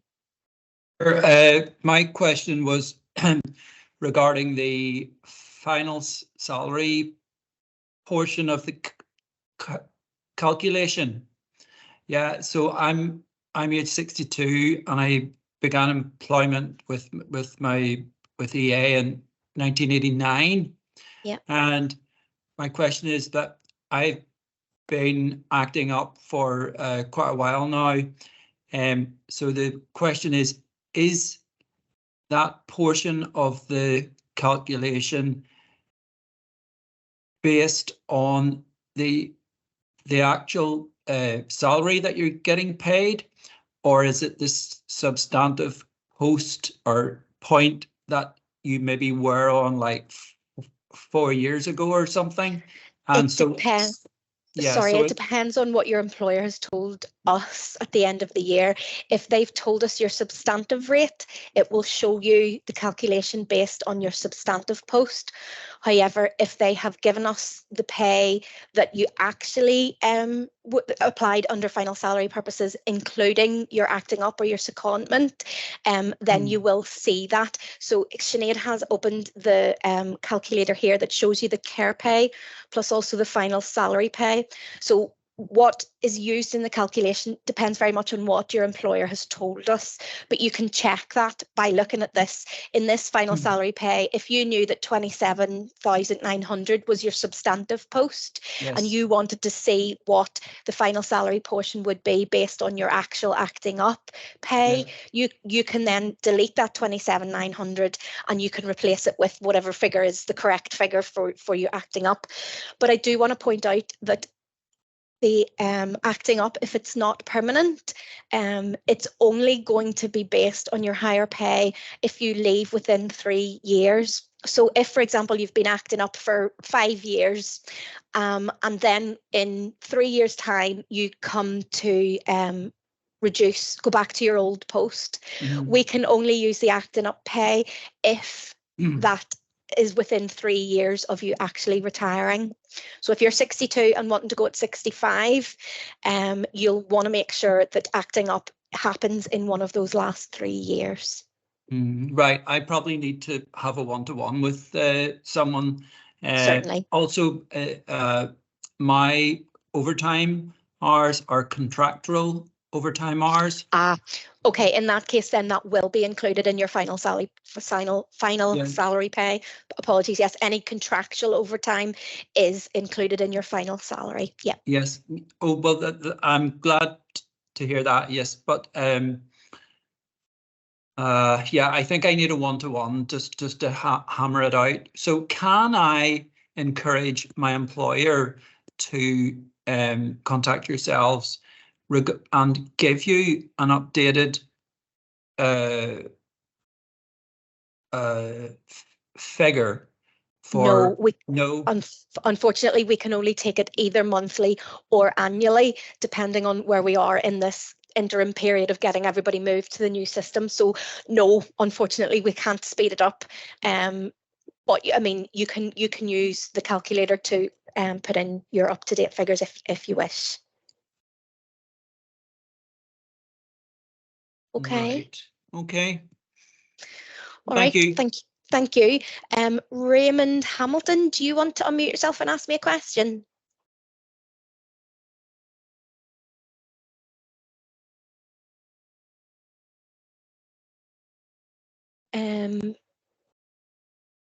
If you can unmute yourself, there should be an option sort of top right where it says microphone. You can click on that to unmute yourself. Brilliant. Okay, is that better? Yes, right. I can hear you. Thank you. Okay, good. Thank you and Sinead for the presentation. Really good. My question is about AVCs. Do they, if I put £100 into AVC, would it work out at 120 for do you get tax relief on it or whatever? Almost. If you put £100 into your AVC fund and you're a 20% taxpayer, it means it will cost you £80 in your net pay packet. So yes, you were nearly there. We were just slightly out. If you put in £100, it'll only cost you £80 to your pay packet. All right, thanks very much. All right, thank you. All right. Jean Liddell, do you want to unmute yourself and ask me a question? Thank you very much for this. It's been very informative. The 85 rule, as a person who has always worked like term time, even though I've worked here for all the years and I am the age, can you ever make 85 if you work term time, which is basically 75%? Yes, whenever your age and 75% of your years and days adds up to 85, you will. So that's what it is. It probably you have to work to about 100. Well, what we'd recommend is if you give me a shout, I can look at your actual record and we can let you know when your 85-year rule date would be. Okay, thank you very much. It can work, but it has to be proportional on your. Okay, yes. Thank you. Thanks. Next, Sheila Bell, do you want to unmute yourself and ask me a question? Hello. Yes, I have a couple of questions, if that's okay. Sure. The first one is I know at the minute that my salary, because I'm acting up, is listed incorrectly. So, and I know that I can change it and figure out my predictions on the calculator. However, if the employer never tells you that and you come to retirement, is there some way you find out then that you were actually earning more than what they've listed? I think you would contact us and say, hey, my pay should be higher. I think that would be the case. Right, okay. We will automatically use the best in the last 3 years, but if your employer hasn't told us about your acting up pay, we won't know to do it. So we will just use your last year's pay. So if you have been acting up and you do leave within 3 years of that acting up, get in touch with us and make sure that we know, because then we can go back to your employer and request. I mean, employers know this and they should know to send us through the correct pay, but sometimes they don't because they don't want to risk over quoting any annual benefit statements, and in which case they will know to tell us about it whenever you do eventually leave. So when it matters, if you like, they'll give us the right pay. But yes, do keep an eye out for that yourself and make sure that you're not missing out on the best in the last 3 years. Right, well, because I'm on it 2 years now and it isn't correct, so I'd be probably best to contact yourselves, would it? Well, with final salary, we only calculate that when you leave, and it's only that point in time that will either be right or wrong. For now, it's just a current picture. It's just an indication. It's not like the care pot where every year counts. Okay. So my other question is I currently pay in the AVCs, and I have a wee deferred pension for the Education Authority, and it's separate. I kept it separate, but I've some years missing then of my main pension. Can I pay AVCs as well as paying APCs? You can do them both, yes, but please do be careful, because if you're maxing your AVCs and you're maxing your APCs, you could find yourself in breach of the annual allowance. The annual allowance is the amount that your pension can grow by in a given year with you still benefiting from tax relief. It used to be that there was a limit on how much pension savings you could have, and it used to be 40 years, but that's long been lifted, and you can build up as much pension as you wish. But HMRC is only happy for you to get tax relief if your pension grows within certain limits. This current year, the limit has increased from 40,000 to 60,000, so it won't impact too many of us. But if you are putting in the max, you could find yourself with additional tax charges. Sinead has navigated to the online account there, where we have a tile that will show you what your annual allowance is, and it shows you your pension savings down the right hand side. If it says 0, that means there's been no growth in that year. Either that inflation has offset any growth in relation to pay rises, or you haven't had a pay rise. But if your pension savings there in that final column are getting close to the 40,000 or the 60,000, we would recommend you seek independent specialist tax advice. But yes, you can pay into both AVCs and APCs. Okay, thank you.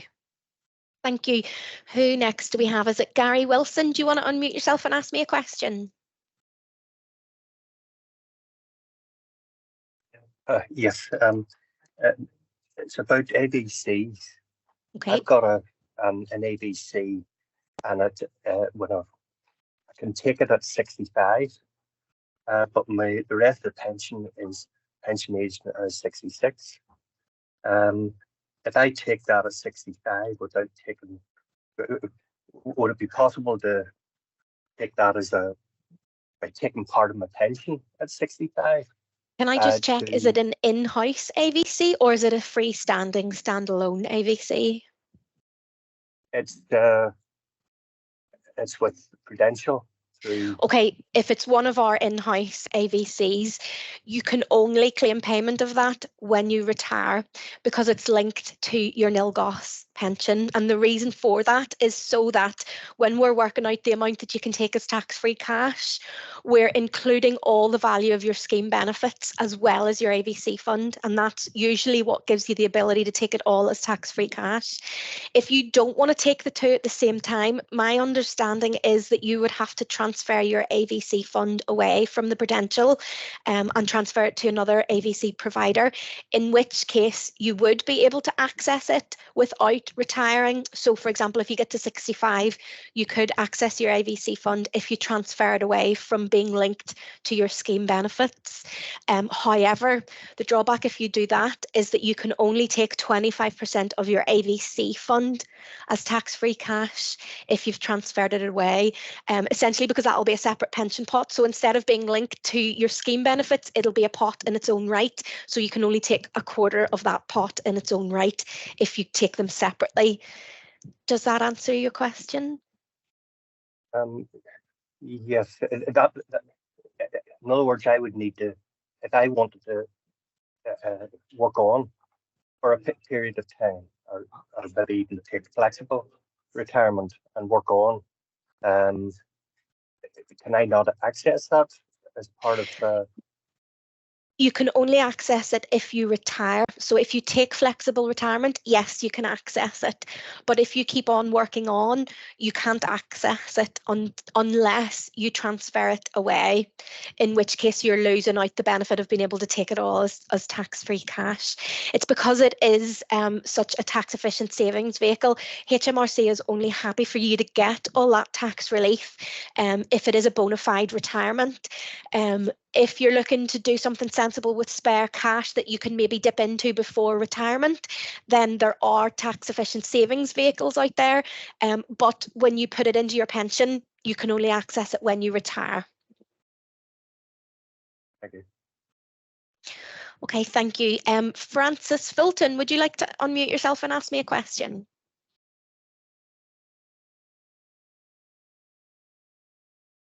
Me now? Yep. Yep. Sort of two questions. For the VAC, if you're paying it on current pension and you happen to leave the job, get made redundant or whatever, can you continue to pay the VAC, or is that only if you're currently paying into NILGOSC? Correct. It's only if you're actively paying into NILGOSC. You can have a separate standalone AVC. You can, I think the Prudential even do that themselves for non-scheme members. There are lots of AVC providers out there that will do a standalone one if you wish to do that, but it won't be linked to your scheme pension. You can only have a linked in-house AVC fund if you're actively contributing to NILGOSC. And the other thing is, what are the rules with taking the redundancy pension and taking another job? Because by yes, redundancy. That's a really good question. There's absolutely nothing preventing you from becoming a re-employed pensioner, regardless of whether it's an ill health retirement, a flexible retirement, a redundancy retirement. If we have a pension in payment and you take up further employment down the line, we won't abate or reduce your pension. The pension that is already in payment will just continue. I do want to highlight, though, that if you take ill health retirement and you get awarded a tier 1 from us, that will have been in good faith that you're unable to do other employment. If something happens down the line, that there's a miracle cure gets discovered, and it means that you can work again, we will let you join the scheme again and you will build up another pension. But if you suffer from ill health again, you won't get a second enhancement. You'll only get the enhancement once. But yes, if you're made redundant, there's nothing to prevent you from becoming a re-employed pensioner. Right. And you just pay tax as normal? Yes, tax is worked out on your pension as normal. We automatically take everybody at 20%, but usually whenever you first go on to pension, we'll get an updated tax code within the first couple of months, in which case we'll refund any overpaid tax. But whenever you are in retirement, your state pension is also used for having tax liability determined on it. However, it's usually paid first. So what that means is your state pension will get paid out and you have a personal allowance. As long as your state pension is under your personal allowance, it usually means that you don't pay any tax on your state pension. However, then the NILGOSC pension will pay tax on that, and we'll do that automatically at source. Right. That's good. Thank you. Thanks. Next, who do we have? I think Valerie Gillis. Do you want to ask me a question? Yes, please. Can you hear me okay, Ruth? I can indeed, yes. Yeah, Ruth, it's the 85 year rule that I'm just a wee bit muddled in. I have some obviously in the 180th and the 160th and the care element, and I do meet the 85-year rule, but I was wondering if I go before 60, even though I have met it, I'm under 60. If I go before 60, are there any deductions at all to any of those three? Yes, there are. Right. You will only have partial 85-year rule protections if you retire before age 60. If you want to switch on your 85-year rule protections in full for a retirement before age 60, you need to contact NILGOSC and request a quotation for that. You also need to ask your employer's permission because there may be a cost involved. Usually there isn't a cost because of the fact that the 85-year rule protections only cover your older membership. Normally, there's enough care benefits that have reductions that will offset any employer cost, but there are some circumstances where there can be an employer cost. So do get in touch, get a quote, find out if that matters, and then ask your employer if they will agree to switch it on, because there only might be a cost, there may not be a cost for them. So is it better to wait until 60 and then have I any deductions at that stage on any of those three pension pots? If you wait until 60, you will automatically have full 85-year rule protections. So there will be some reductions. So your benefits that aren't protected will be reduced, but any 85-year rule protections you have will apply automatically, and you don't need employer's consent, and that will be shown in the online calculator if you're looking at a retirement from age 60 onwards. Okay, so there will be deductions probably to the 160th and the care?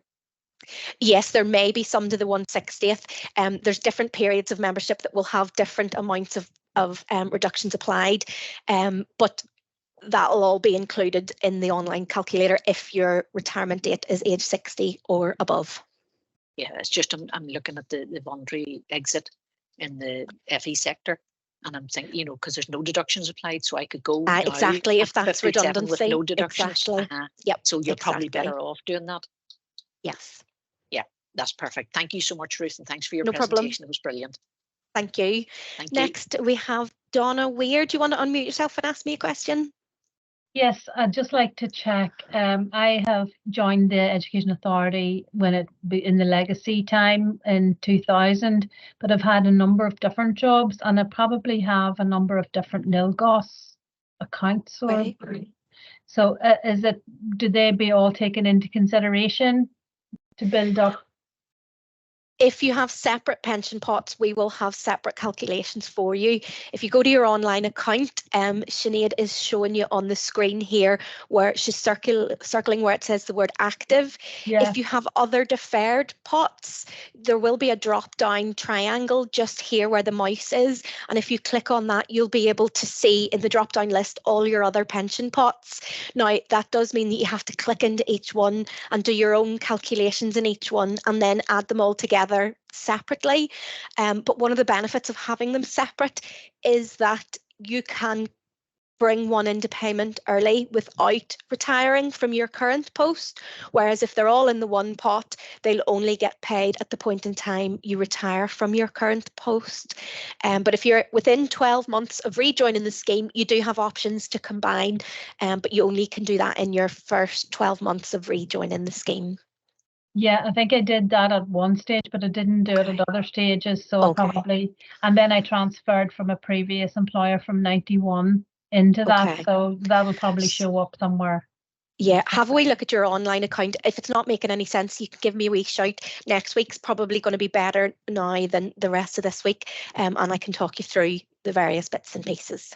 That's great. Thank you very much. All right, thank you. Next, I know I'm really conscious of time. I don't mind staying on. I appreciate it's been a while for all you as well. If you're happy to stay on, please do. Margaret Cunningham, do you want to unmute yourself and ask me a question? Yes, I do. I'm currently off on sick leave. Half pay. And I want to know how that affects pensions. I am hoping to.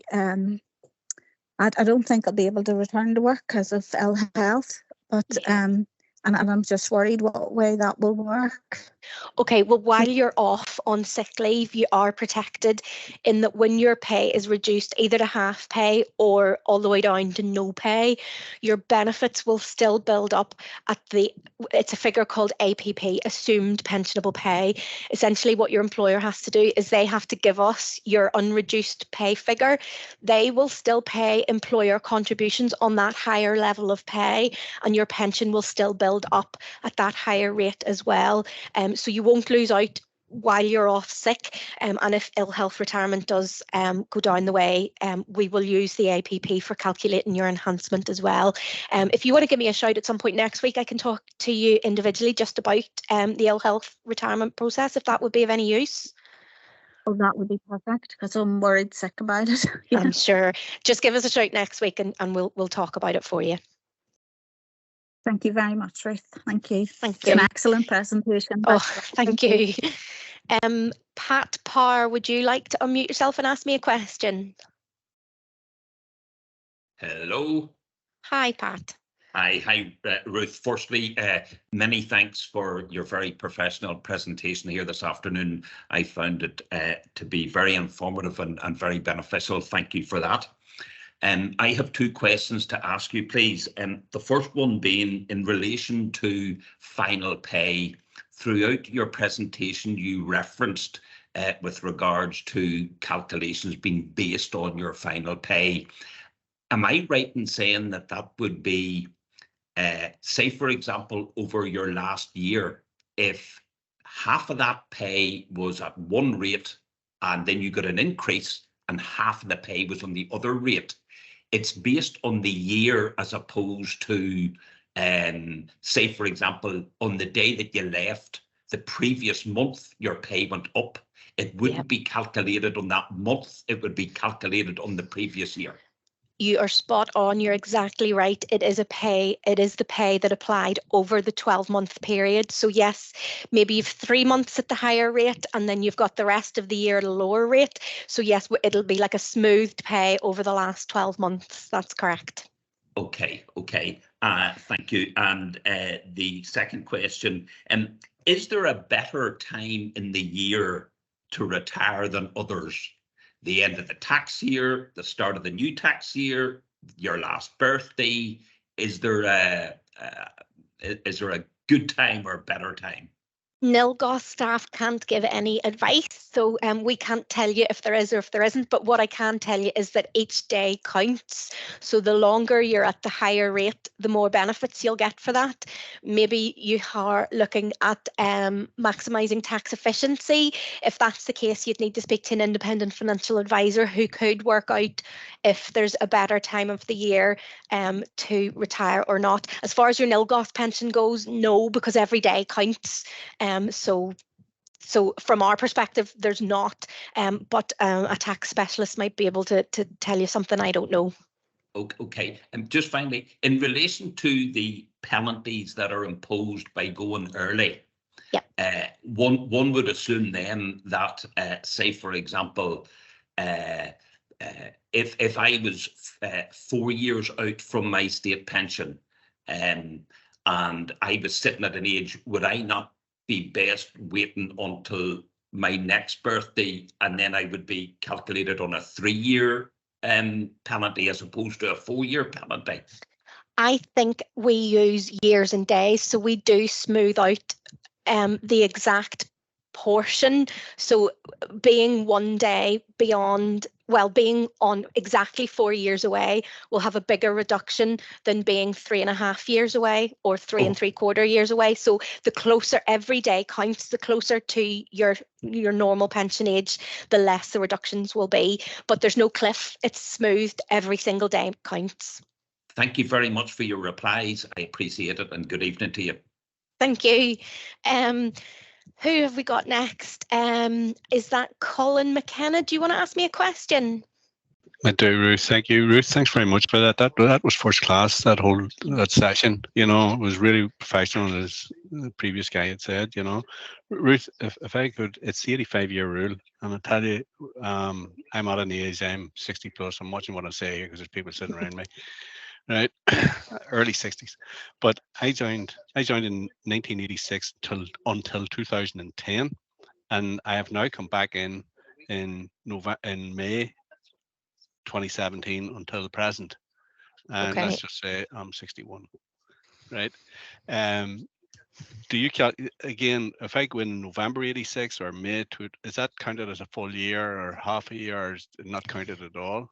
It's partial, so every day counts. Yeah, there's no cliff. It's every day counts. Yeah.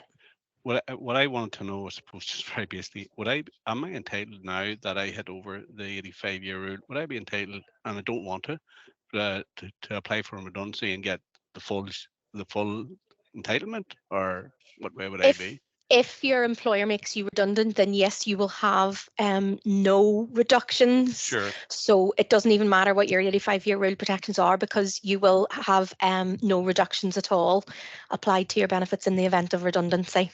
But if I wanted, I don't want to retire for a wee bit yet, but if I want to retire now, given we've 85 years up here, would I go out on a full pension? No, or is there going to be penalties then?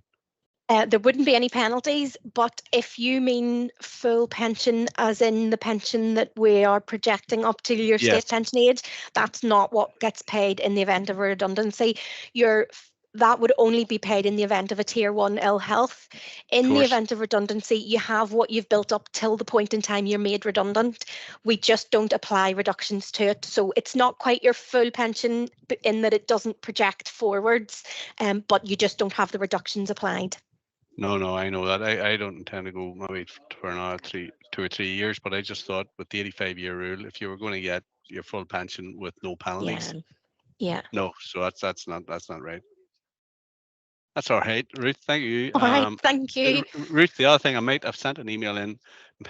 I'm seconded here into a different council. I work for council and work for a different one, and I did the stupid thing. I used my old email address, work email address, and now I can't get in.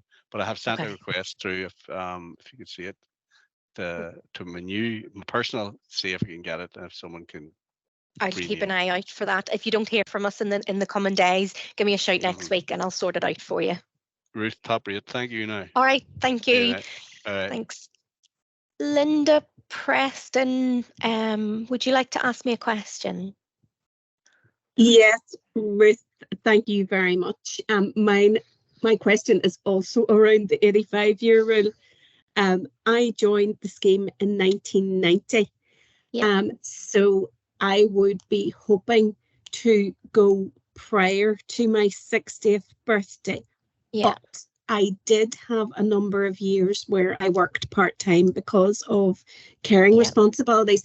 So I was just really trying to work out how I worked out that I met the 85-year rule. But I think as we've been talking, I think I've worked it out, but I'll let you explain it. Give us a shout next week and I'll work it out for you on your actual record, and you'll have your details. Oh, that's brilliant. That's brilliant. All right. Thank you so much. Thank you. Daphne Leahy, would you like to ask me a question? Sinead, thank you to both of you for all that information so far. It's been really brilliant. No, I'm just a very short time in the NILGOSC scheme, just since August of 2022, and I reached state pension age now in April. Okay. And I've had a look at it, and there is a very, obviously, naturally a small pension, coming up on the calculator. But is there a minimum period in the scheme to qualify for any pension? 2 years. If you leave with less than 2 years, you'll only be entitled to a refund unless it's something to do, something's coming to me here. There's something to do with state pension age. I don't have the details offhand, but if you wouldn't mind giving me a call next week, I'll look at your record and we'll check the qualifying period. Something's telling me that you don't get a refund if you're over state pension age, in which case, but then I don't know if that's right. I could be telling you the wrong thing, so I'll tell you nothing. Just give me a phone next week and we'll sort it out for you. Okay, thank you. And there was all right. Well, the other question was about the claim form, but whether it's emailed to a person, and just generally, is it emailed or is it posted? It's posted usually, but I think as we are moving towards electronic communications, there may be a point in time comes that we will publish it to your online account, but I don't think we're at that stage yet. I think we're still posting it out. Oh, okay. And what? Oh, I'll have the number, I'm sure, on the telephone number for next week. Ruth, thanks very much. The last slide has our phone number on it. Just ask for Ruth. Brilliant. Thanks again, Ruth. Much appreciated. Thank you. Thank you. Takes us up to 5 o'clock. Thank you so much for all of you that waited so patiently. If I haven't got your question, I do apologise. If you do have any questions that I didn't get answered, or if indeed after you go away and you have a wee think about everything we've talked about, if some questions do pop up, please do feel free to get in touch with us. There should be contact details in your slides that shows you either email or telephone number. You can get in touch with us. There's also a facility you can use my online account to send us an information directly through your online account. Thank you very much, everybody, for your time today. I know pensions isn't the easiest subject to sit through, so I do appreciate your attention, and thank you all for this afternoon.